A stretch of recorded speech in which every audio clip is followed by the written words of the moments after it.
नमस्ते friends, B and Amit classes में एक बार फिर से आपका बहुत बहुत स्वागत है। फ्रेंड्स, अभी तक चैनल को सब्सक्राइब नहीं किए हैं तो प्लीज़ चैनल को ज़रूर से ज़रूर सब्सक्राइब कीजिए और बेल आइकन को प्रेस करना बिल्कुल भी नहीं भूलिए। फ्रेंड्स, लूसेंट ऑब्जेक्टिव 2021 का शुरू करते हैं। ऑब्जेक्टिव क्वेश्चन,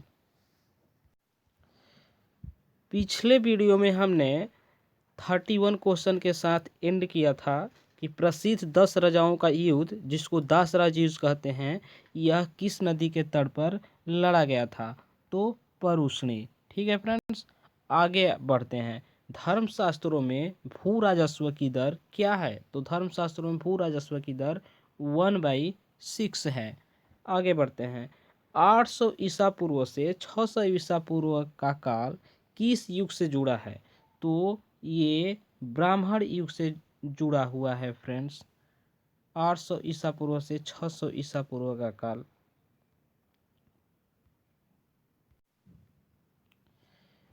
अगला क्वेश्चन देखिए, किस काल में अछूत की अवधारणा स्पष्ट रूप से उदित हुई? तो अछूत की अवधारणा जो है फ्रेंड्स, स्पष्ट रूप से धर्मशास्त्र के काल में ही तो हुई। धर्मशास्त्र, विभिन्न प्रकार के धर्मशास्त्र आर्यों द्वारा बनाया गया और अछूत की अवधारणा उत्पन्न किया गया। आगे बढ़ते हैं। एशिया माइनर स्थित बोगाजकोई का महत्व इसलिए है क्योंकि वहाँ जो अभिलेख प्राप्त हुए हैं उनमें 4 वैदिक देवताओं इंद्र, वरुण, मित्र और नासत्य का उल्लेख मिलता है। तो यही महत्वपूर्ण है, 4 वैदिक देवताओं का उल्लेख मिलता है, इंद्र, वरुण, मित्र और नासत्य। कभी कभी क्वेश्चन में ये भी आ जाता है कि बोगाजकोई एशिया माइनर स्थित जो है उसमें किन देवताओं का उल्लेख मिलता है? उस अभिलेख में, बोगाजकोई अभिलेख में किन देवताओं का अभिलेख मिलता है? तो ये इंद्र, वरुण, मित्र, नासत्य, ये आपको याद रखना होगा। आगे बढ़ते हैं फ्रेंड्स। जो गायत्री मंत्र है, गायत्री मंत्र जो देवी सावित्री को समर्पित है या संबोधित है, तो ये किस पुस्तक में मिलता है? गायत्री मंत्र जो है किस पुस्तक में मिलता है? तो ये ऋग्वेद में मिलता है फ्रेंड्स। ऋग्वेद जो है, ऋग्वेद में मिलता है गायत्री मंत्र। न्याय दर्शन को प्रचारित किया था, न्याय दर्शन को प्रचारित किया था, किसने किया था? तो गौतम ने न्याय दर्शन को प्रचारित किया था। ठीक है फ्रेंड्स, आगे बढ़ते हैं। प्राचीन भारत में निष्क से जाने जाते थे, प्राचीन भारत में निष्क से क्या जाने जाते थे? तो निष्क से स्वर्ण आभूषण जाने जाते थे, आभूषण जाते थे, वो भी स्वर्ण आभूषण जाने जाते थे। तो option A is the right answer, स्वर्ण आभूषण। निष्क से क्या जाने जाते थे? तो स्वर्ण आभूषण। आगे बढ़ते हैं फ्रेंड्स। योग दर्शन के प्रतिपादक हैं, योग दर्शन के प्रतिपादक हैं पतंजलि। पतंजलि जो हैं योग दर्शन के प्रतिपादक हैं, योग दर्शन के प्रतिपादक हैं पतंजलि।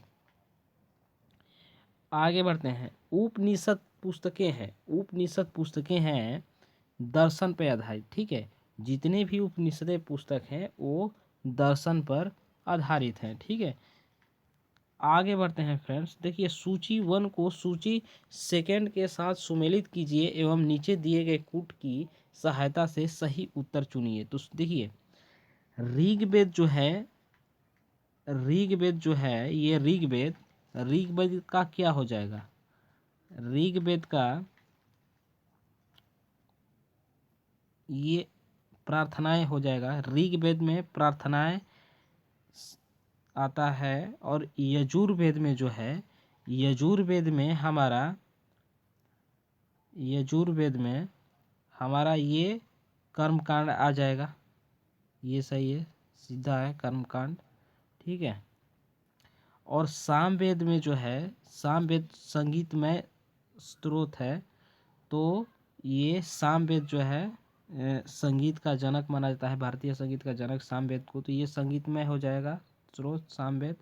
और अथर्ववेद में जादू टोना का जिक्र किया जाता है, तंत्र मंत्र वशीकरण का। तो ये अथर्ववेद 3 हो जाएगा।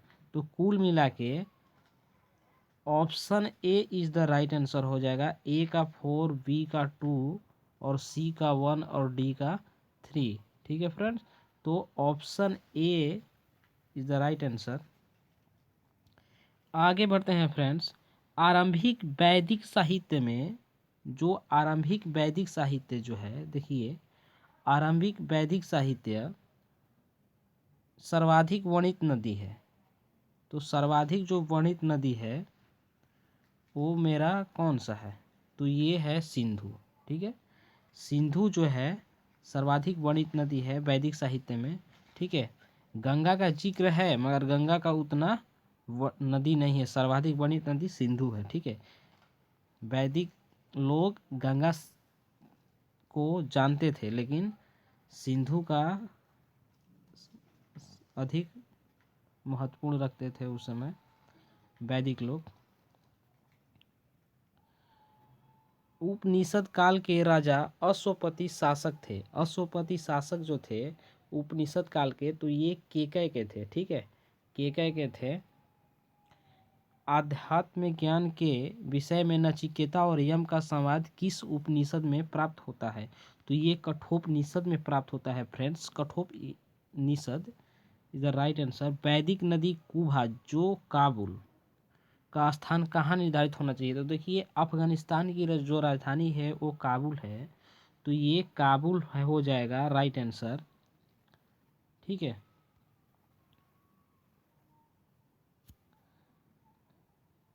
कपिल मुनि द्वारा प्रतिपादित दार्शनिक प्रणाली है। कपिल मुनि द्वारा प्रतिपादित दार्शनिक प्रणाली जो है ये सांख्य दर्शन है।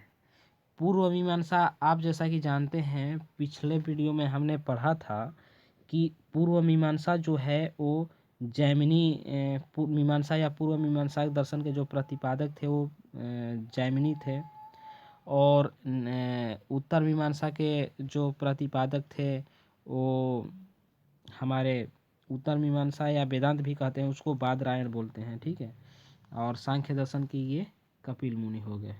ठीक है, तो आगे बढ़ते हैं फ्रेंड्स। पिछले वीडियो में हमने जितने बहुत सारे जो दर्शन थे वो सारे दर्शनों का उल्लेख किया है, तो अगर आप नहीं जानते हैं तो पिछला वीडियो देख सकते हैं। भारत के किस स्थल की खुदाई से लौह धातु के प्रचलन के प्राचीनतम प्रमाण मिले हुए हैं? तो अतरंजी खेड़ा से मिले हुए हैं फ्रेंड्स। अतरंजी खेड़ा से मिले हुए हैं लौह धातु के प्रचलन के प्राचीनतम प्रमाण। ठीक है फ्रेंड्स, वीडियो कैसा लगा फ्रेंड्स ज़रूर से ज़रूर हमें कमेंट बॉक्स में बताएं। और हाँ, चैनल को सब्सक्राइब नहीं किए हैं तो प्लीज़ सब्सक्राइब कीजिए और अपने दोस्तों के साथ वीडियो को शेयर कीजिए। Thank you.